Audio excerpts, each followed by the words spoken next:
જય શ્રી કૃષ્ણ. ચલો આજે આપણે બનાવીશું માલપુઆ અને રબડી. આ તમે જોઈ રહ્યા છો, મેં ઓલરેડી બનાવીને મૂકેલા છે. મેં ફર્સ્ટ પિક્ચર મૂક્યું છે. ઓકે, ચાલો આપણે પહેલાં દૂધ ગરમ મૂકીશું. રબડી માટે એક બાજુ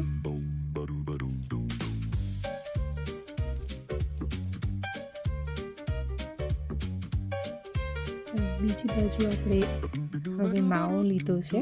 મેં માવાને છીણી લીધો છે. નાનકનો માવો છે, ખોયા બી કહેવાય છે એને.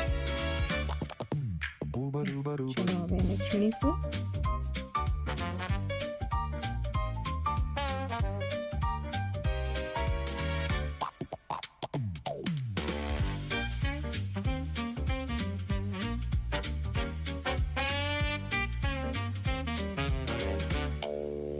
થોડો ઝીણો છીણવાનો, એટલે આપણે બનાવીએ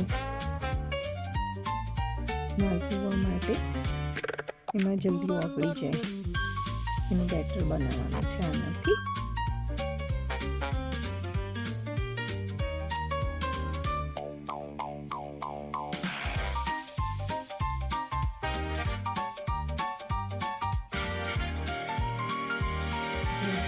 માવો લીધો છે, લગભગ હાફ જેટલો મેં લીધો હતો, 100 ગ્રામ જેટલો. અને એમાં થોડું મિલ્ક ઉમેરવાનું અને એકદમ ઓગાળી નાખવાનું છે. થોડું વોર્મ મિલ્ક છે.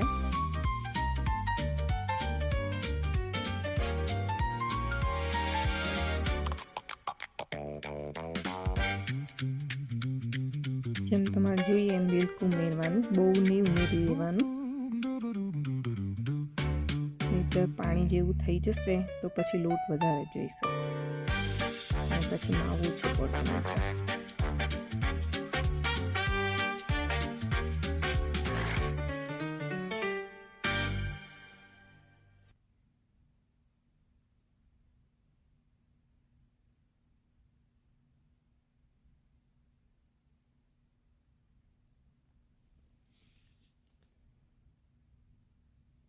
જો તમે જુઓ છો કે મેં એકદમ લિક્વિડ જેવું કરી નાખ્યું છે.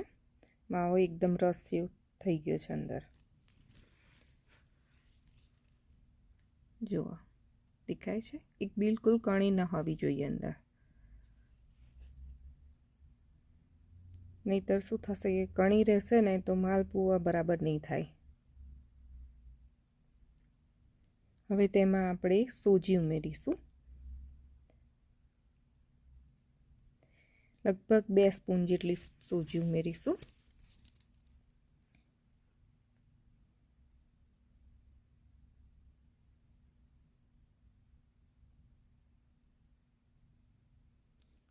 અને હાફ બનાના, થોડું પાકેલું હોવું જોઈએ, કાચું બનાના ન હોવું જોઈએ.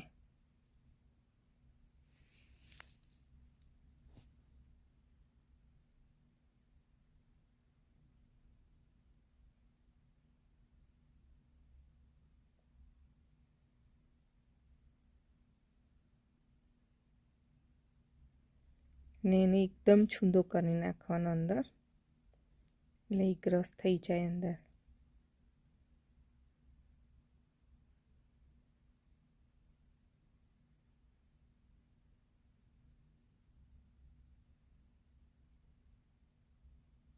બીજું એક કે તમારે મિક્સીમાં બી ફેરવવું હોય તો એ બી કરી શકો છો તમે, કે તમારે ના બહુ હોય તો એ મિક્સીમાં બી કરી શકો.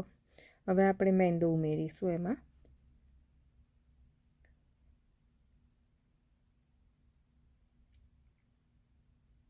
મેં સેમ જ સ્પૂન યુઝ કરેલી છે, એટલે એ સ્પૂન યુઝ કરું છું કાયમ બધી વસ્તુમાં.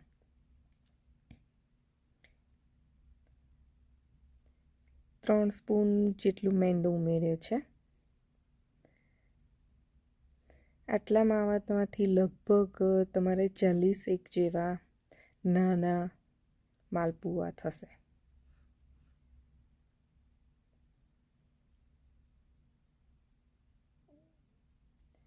હવે આની અંદર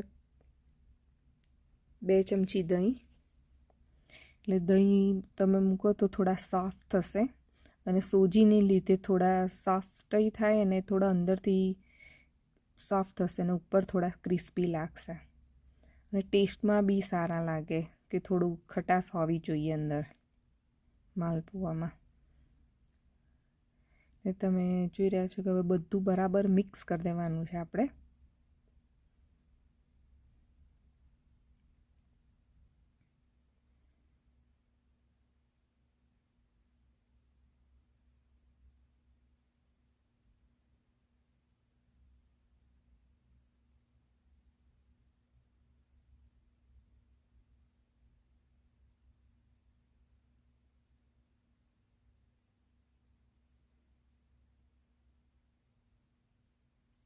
થોડું દૂધ ઉમેર્યું હતું મેં, એ ભૂલી ગઈ છું મૂકવાનું, પણ અંદર થોડુંક દૂધ મેં ઉમેર્યું હતું, બહુ નહીં, એકદમ લાઈક 2 થી 3 સ્પૂન ઓનલી.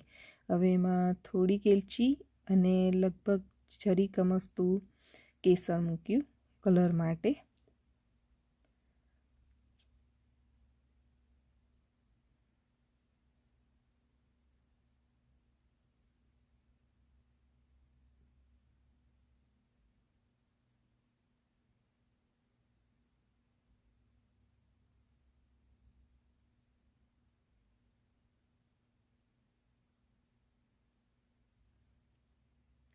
મેક શ્યોર કરવાનું કે એકદમ પતલું ના થઈ જાય. બહુ પતલું થઈ જશે તો તમે પછી અંદર માલપુઆ મૂકવા જશો ને તો સ્પ્રેડ થઈ જશે અને પતલા થઈ જશે, પછી ફૂલશે નહીં, કંઈ નહીં થાય. એટલે બહુ પતલું બી ના આવવું જોઈએ. હવે એને 10 થી 15 મિનિટ આપણે રહેવા દઈશું.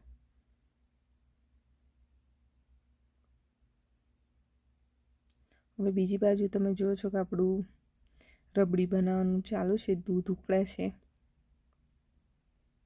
દૂધમાં થોડી ખાંડ મેં નાખી દીધી હતી, 2-3 સ્પૂન જેટલી. બહુ ગળ્યું નહીં કર્યું કારણ કે પછી રબડી બી સ્વીટ આવશે અને બધું સ્વીટ થઈ જશે. એટલે મેં થોડું કેસર મૂક્યું હવે અને થોડી વાર હવે થવા દેવાનું છે ધીમા તાપે. બીજી બાજુ હવે આપણે ચાસણી બનાવીશું.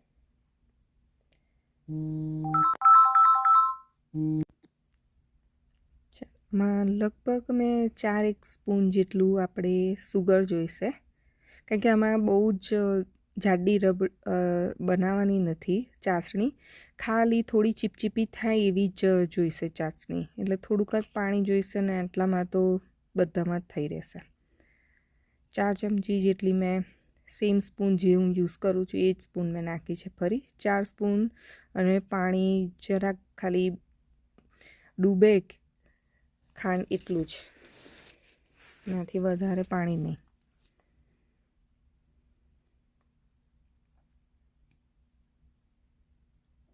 આઈ થિંક કદાચ થોડીક જોઈશે ખાંડ. ઓકે, એલચી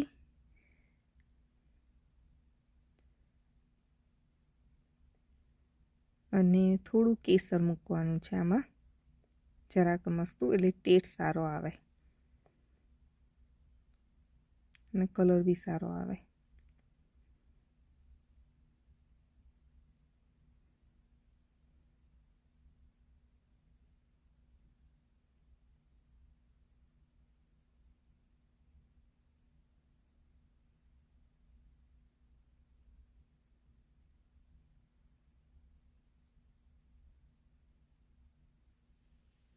અને આવી રીતના થવા દેવાનું. થોડી ગરમ થાય અને ખાંડ ઓગળી જાય, સહેજ ચીપચીપી થાય એટલે આપણે ઉતારી લઈશું.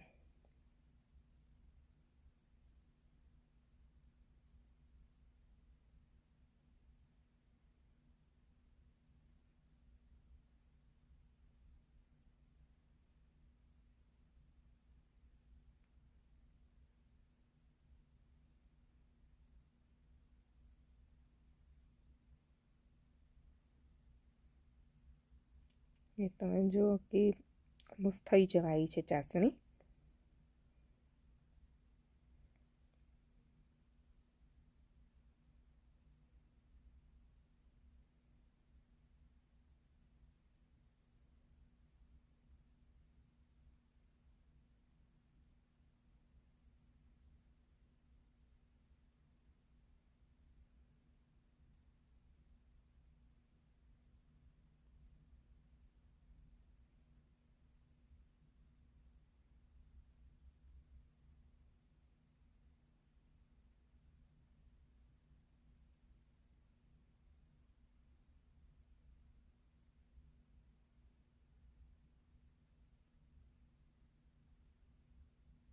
ચાલો હવે ચેક કરીશું આપણે.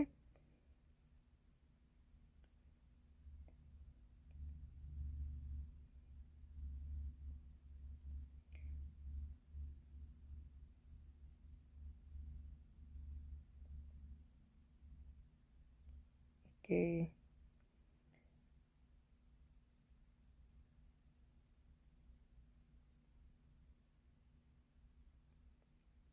ચાસણી થઈ ગઈ છે ઓલમોસ્ટ. સહેજ હજુ થવા દેવી પડશે. તમારા હાથમાં ચોંટવી જોઈએ, તાર ના બનવું જોઈએ, ખાલી ચોંટવી જોઈએ એટલી જ ચાસણી કરવાની છે આપણે.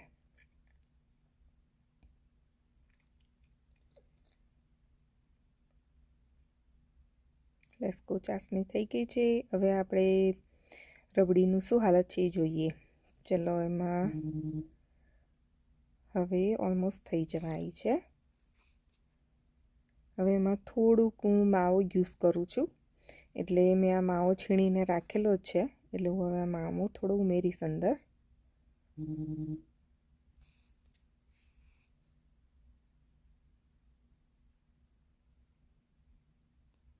એનાથી થોડી રબડી સારી લાગે છે અને રીચ ફ્લેવર બી સારી આવે છે આનાથી. એટલે હજુ એને ઉકળવા દેવાનું છે આપણે. એક બાજુ રબડી તમારી તૈયાર થઈ જશે જ્યાં સુધી બધું રેડી થશે ત્યાં સુધી. એટલે મેં દૂધ પહેલાં જ મૂકી દીધું હતું. હવે આપણે બીજી બાજુ એમાં થોડુંક ડ્રાય ફ્રૂટ ઉમેરીશું. આ પિસ્તાનો પાવડર છે અને થોડુંક બદામનો પાવડર બી ઉમેરીશું, એટલે થોડું ટેસ્ટ સારું થઈ જાય એમાં.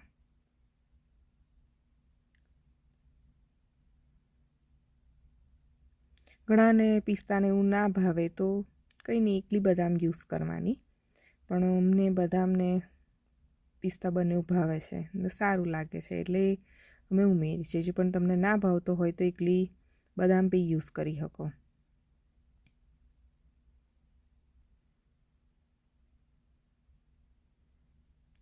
હવે લગભગ 15 મિનિટ થશે આના થતાં.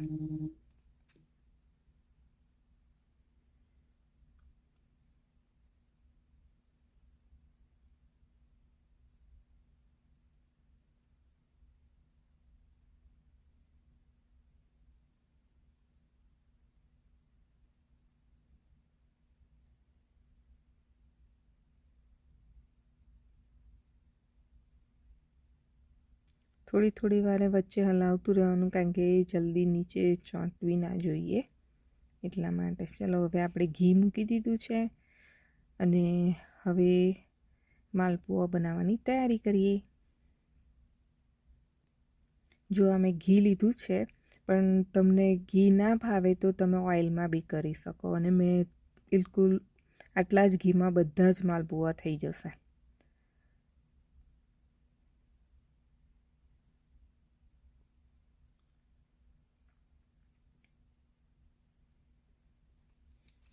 ઘી બરાબર ગરમ થવા દેવાનું.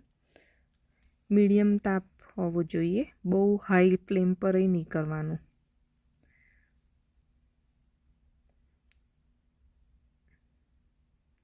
આવી રીતના ધીમે ધીમે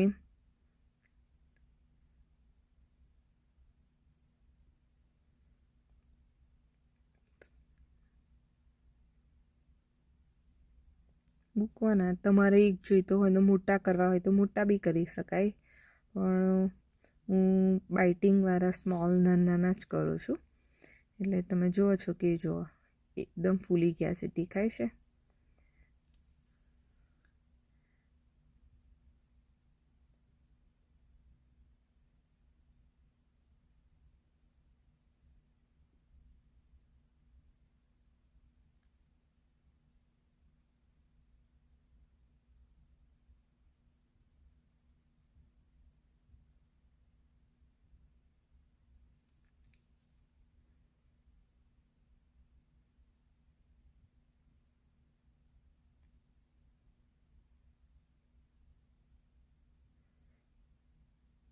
આવી જ રીતના ધીમે ધીમે કરતું જવાનું.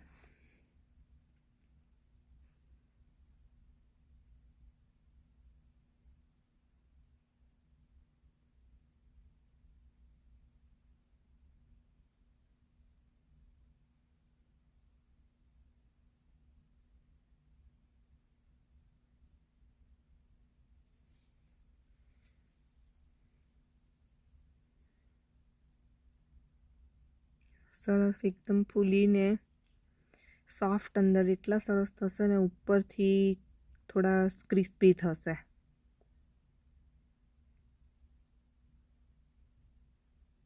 ઘીમાં એટલે કરવાનું કે એની ફ્લેવર થોડી રીચ આવે ને સ્મેલ બી એટલી બધી નહીં આવતી કે આ ઘીની. કેમ કે હું તમને બતાવવાનું ભૂલી ગઈ હતી પહેલાં, હું ફરી બતાવું છું કે ઘી એમાંથી એકદમ ડ્રેન કરી નાખવાનું.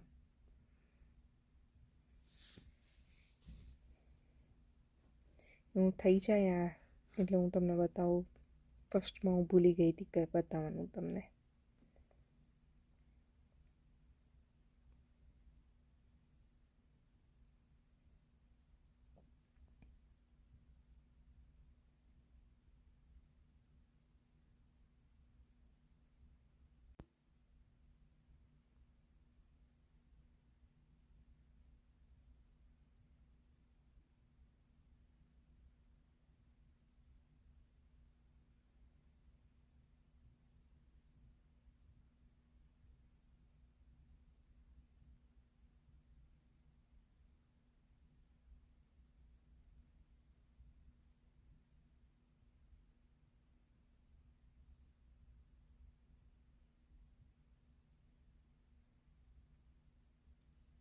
આવી રીતના જારો લેવાનો અને આવી રીતના એકદમ ઘી નિતારી નાખવાનું. બિલકુલ ઘી ના રહેવું જોઈએ અંદર, એકદમ ડ્રાય થઈ જવા જોઈએ.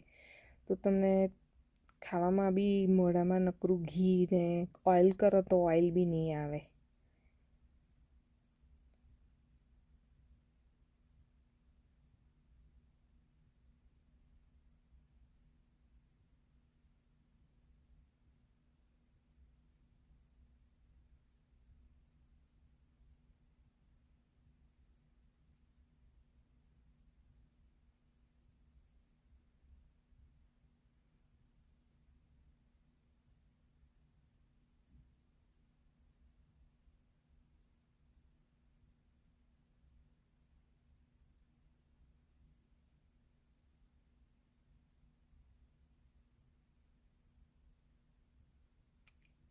હવે એને આપણે ચાસણીમાં મૂકી દઈશું.